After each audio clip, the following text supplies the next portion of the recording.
Welcome to the preterite versus imperfect grammar lesson. These are the two past tenses of Spanish. We will be telling you about their different uses, conjugations, and irregulars. First, we will start with the preterite tense. Okay, first we're going to start by teaching you the preterite conjugations. So we start with an AR verb. It goes aste, o, amos, astes, aron. And this is just like the normal nosotros conjugation in the present tense. And on the yo form and the LAR form, we have accents. And then if you go to the ER-IR verbs, it's iste, io, emos, same as the IR form of the present tense, istes, and ieran. And again, accents in the yo and L and AR form. So say we had the verb viajar, which is to travel for the AR verb tense.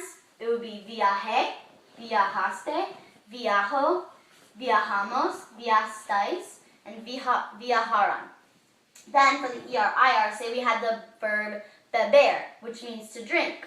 It would be bebí, bebiste, bebió, bebimos, bebisteis, bebieran.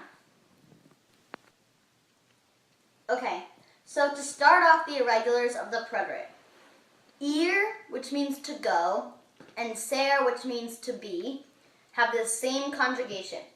So, fui, fuiste, fue, fuimos, fuisteis, fueron. Dar, which means to give, goes di, diste, dio, dimos, disteis, dieron.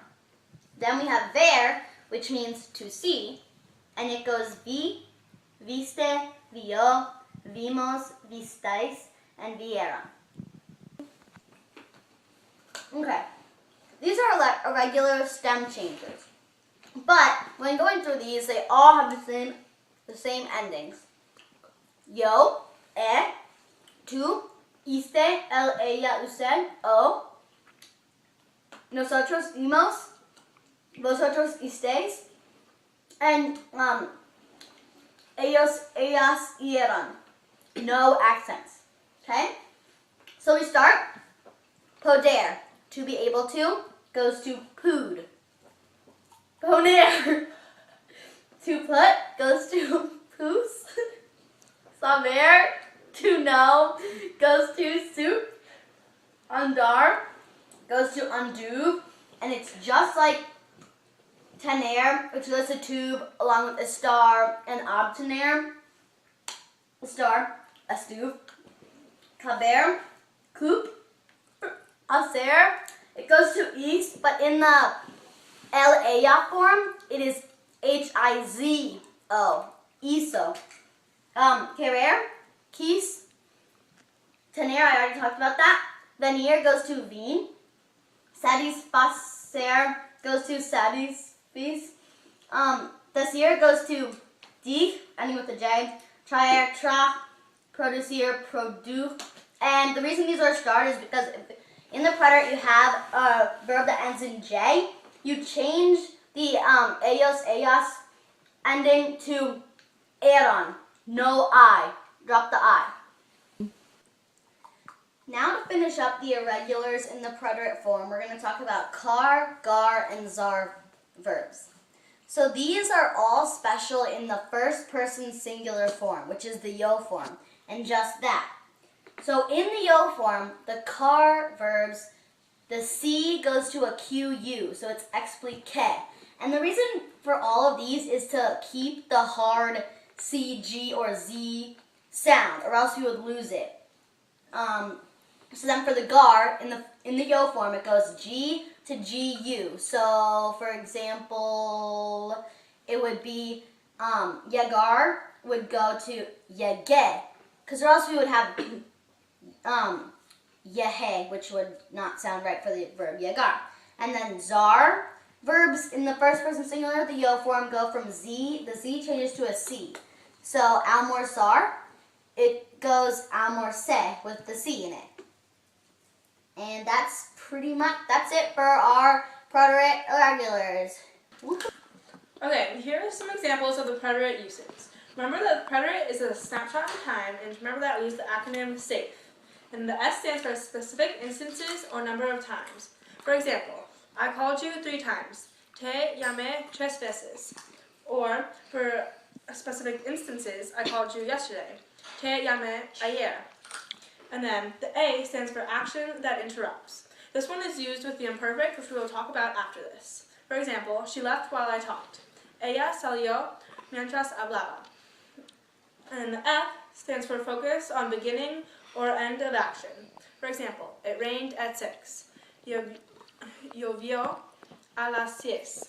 And the E stands for enclosed or completed amount of time.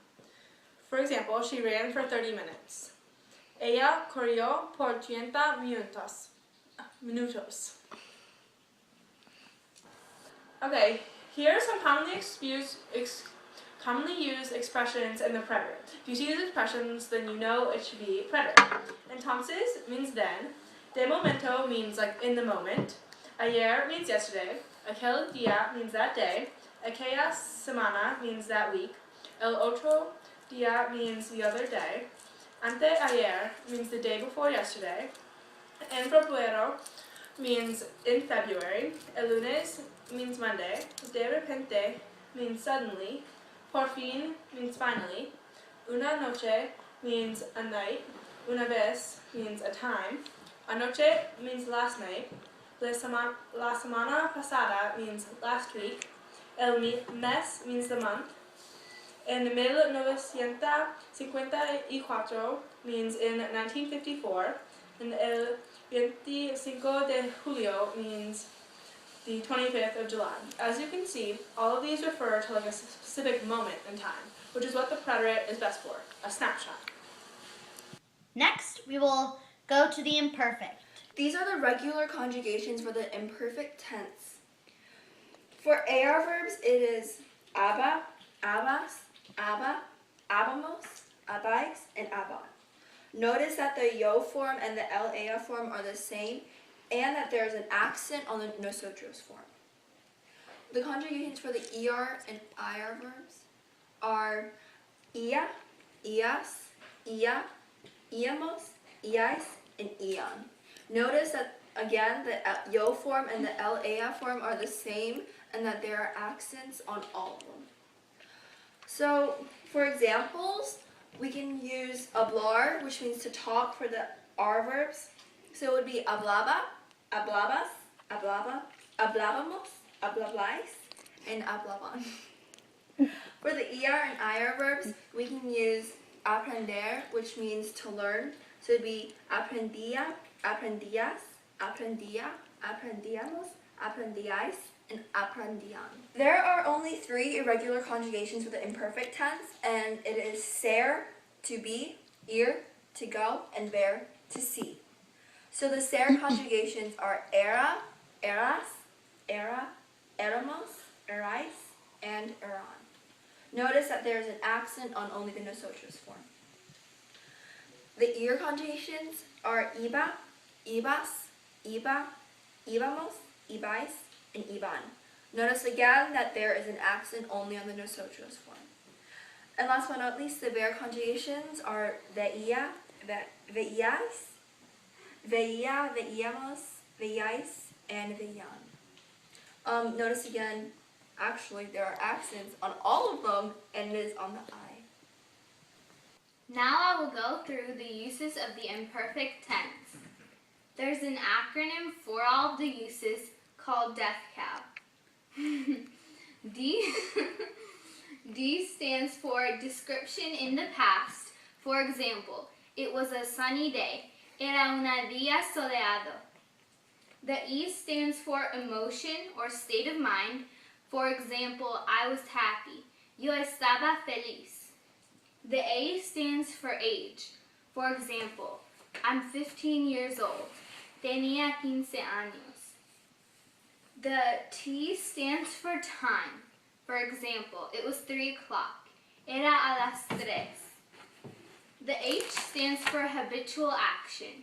For example, I always went to the park. Siempre iba al parque. The C stands for continuing action. For example, I was on the phone. Estaba en el teléfono. The O stands for an ongoing action. And the W stands for weather, which goes back to the first example. It was a sunny day. Era un día soleado. Here are some phrases commonly used when talking in the imperfect tense. Siempre, always. Cada día, each day. Todos los días, every day. A menudo, often. De vez en cuando, sometimes. Generalmente, generally. And mucho, a lot.